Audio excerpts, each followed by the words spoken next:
Good morning, dear students.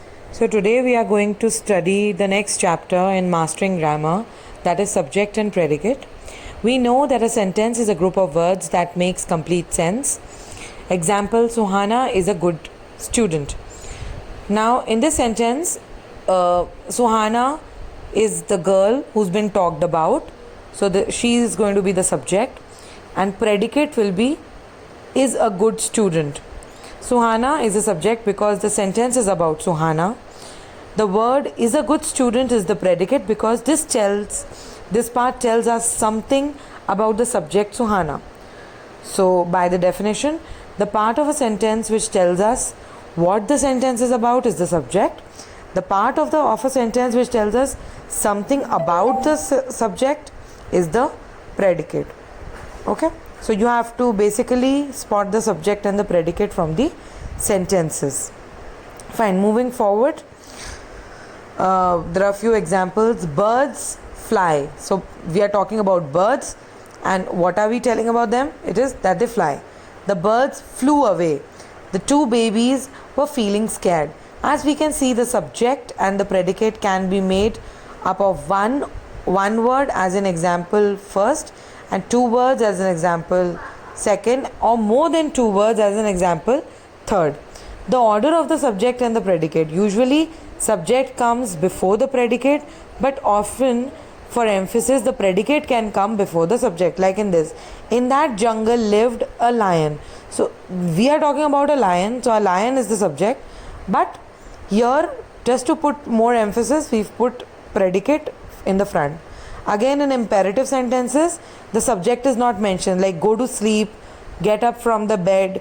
But in the imperative sentences, they are not mentioned, but the subject is you. So these sentences actually mean you go to sleep, and the second one, you get up from the bed.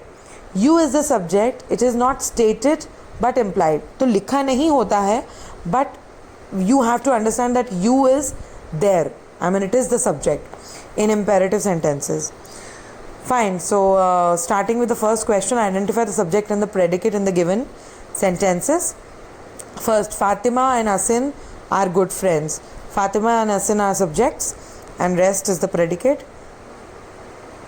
Across the river is the subject and is a small village is the predicate.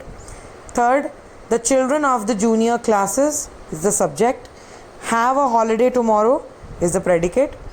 Now stand in a queue. It is an imperative sentence, so you will have you as the subject and stand in a queue as the predicate. Now fifth sentence, Vishal is absent today. So Vishal is the subject and rest is the predicate. Mohan and his teammates is the subject and have won the match is the predicate. My dream is to be a doctor. A doctor is the subject and my dream is to be is the predicate. Most of my classmates is the subject and most of my classmates stay in Noida. So stay in Noida is the predicate. Next is you cannot drink water inside the class. So you is the subject and cannot drink water inside the class is the predicate. The next one is Shalini is unwell. So the sentence talks about Shalini. Shalini is the subject and is unwell is the predicate. Now like this, children, first you attempt to find out the subject and the predicate, and then you can always refer the answers that I have mentioned to you. Moving forward, now you have to match the subject with the predicate to form meaningful sentences. So now here you can have your own answers, but the most appropriate ones I have done. Veena can speak French. My hobby is reading. It is raining heavily. I had sandwich for breakfast. My favorite food is Chinese. My birthday is in June. I am going to Kashmir for my vacation. Mohan lives in Kolkata. Meena has gone to school. Payal was upset with her result. So this is according to me. Like Mohan lives in Kolkata. You can also, you can go for Payal lives in Kolkata or Meena lives in Kolkata. So you can have different options according to you, but you cannot switch between certain words. Like I had sandwich for breakfast. So I you cannot say I is reading. Alright, so the sentence has to make sense. Moving forward, fill in the blanks by adding suitable subjects.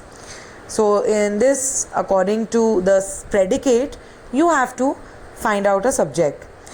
Like I have done it for you. Ramesh works in an office. Zebra has black and white stripes.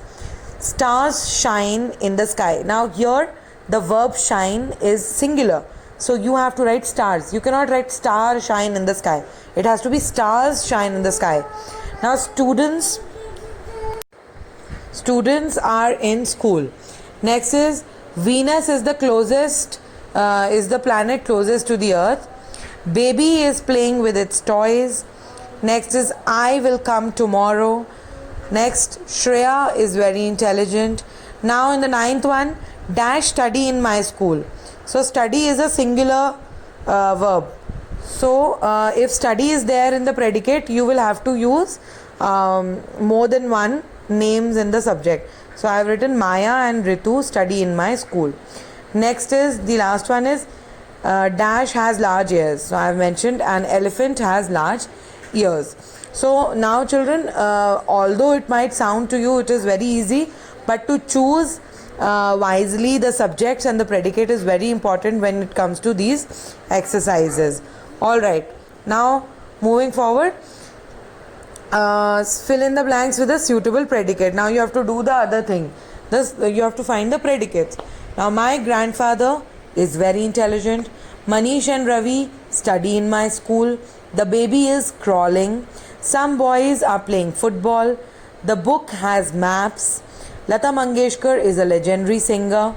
My favorite cartoon is Peppa Pig. Veena plays flute. Jack and Jill went up the hill.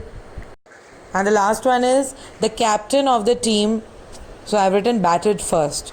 Alright, so you can fill it according to your own wisdom, but please take care of the fact of the things that I've told you, the singularity of the verb, and you have to just take into account all of these things. Now let's revise. Now I'm a sentence and I have two parts, subject and the predicate.